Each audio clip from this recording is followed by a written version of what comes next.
apor nang le non pini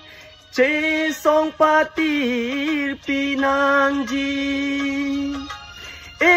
pran i vi chi pisi long ria dang pa the ang ji hutur ale the de ji la si jadi pangve krang diri hutur ale the de ji la si jadi pangve krang diri teneri jir podena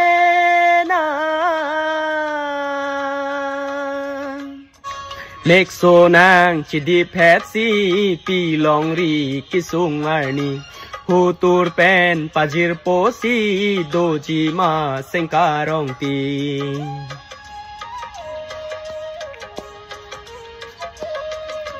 nek sonang chidi phetsi pilong ri kisung arni hutur pen pajir posi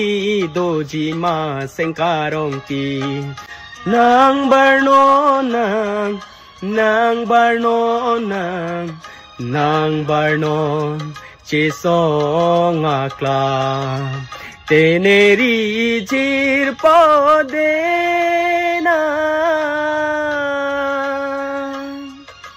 solang do ka chisong ala phur ki mo akar ala phur ki mo aphar ala lama ar chokang song ke suri solang do ase me lama ar choka kengri ke karli chiki mo along e sampriya me krinon ke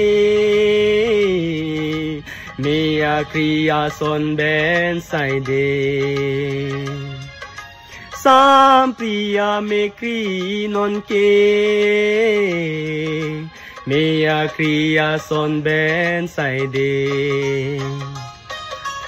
teneri jir podena